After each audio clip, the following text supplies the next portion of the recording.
The air of deep uncertainty that has for so long dominated Afghanistan does not seem to disappear soon. Violence, including attacks on civilians, journalists, human rights activists, judicial workers, has increased in Afghanistan, even as the United States has begun an operation to withdraw all its remaining troops over the next 4 months. In a recent attack, terrorists shot dead 10 mine clearers working in Afghanistan's northern province of Baghlan and wounded more than a dozen. At first sight, streets in Afghanistan look similar to the roads found in other Asian countries. Fierce activities in the streets go on, and they represent daily life in Afghanistan. But something makes these streets different. Here you can expect explosions any minute. There is an increasingly uncertain security environment in the country. It is hard for common Afghan people to feel safe in public places.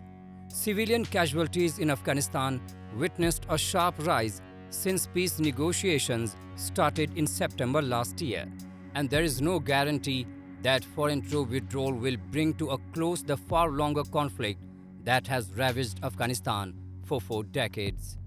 Over the past 6 months, shadowy assassins have murdered journalists, human rights activists, judicial workers, doctors, clerics, and common people. Amid the wave of targeted killings, recently again some masked gunmen shot dead 10 mine-clearing workers in Afghanistan's northern province of Baghlan and wounded more than a dozen.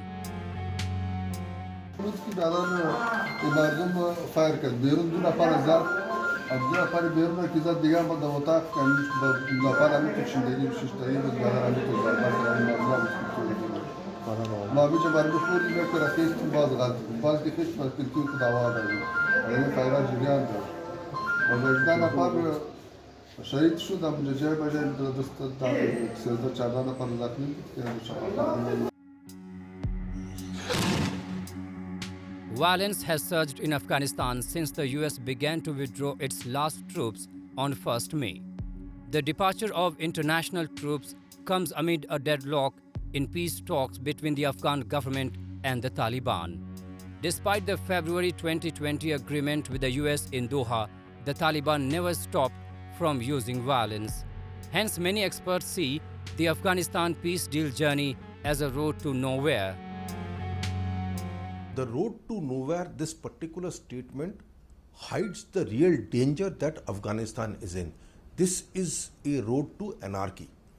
What we are seeing is a building up to the days in the 90s, from the mid-90s till the time the Taliban took over, where there will be complete chaos, where foundations are being laid to balkanize Afghanistan, where you will have several groups fighting each other, and when the Taliban finally comes and takes it. The Taliban is basically laying the foundations for its takeover. Such opinions are understandable, as the Taliban, after all, are no ordinary armed group. So turning the words into action would be challenging.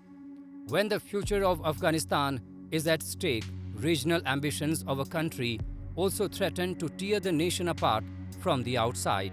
Yes, regional ambitions of Pakistan, a country that has always supported Taliban and its proxies. Recently, a political party in Pakistan also claimed that several mosques in Pakistan are collecting donations for Afghan Taliban. Donations in Pakistani mosques to help the Taliban, I don't think is a very big thing when it comes to finances. The finances obviously will come from somewhere else, and they'll be considerable. They'll probably come from the Pakistan deep state. This movement in the mosques is basically to mobilize opinion, possibly to get certain volunteers for this particular force. So what is going on is a Pakistani attempt to ensure that the Taliban enters Afghanistan with as little resistance as possible, and this particular Taliban is as much as possible under the influence of Pakistan. Observers say that the US administration should carry out an honest review of the entire peace process and push the Taliban to make concessions. The talks are crucial to find a lasting solution to the Afghan conflict, but it should not be on the Taliban's terms, which could wipe away whatever little progress Afghanistan has made in the last several years. And the growing influence of Pakistan in Afghanistan also needs to be stopped, as Pakistan's secret agency's links with the Taliban is undeniable.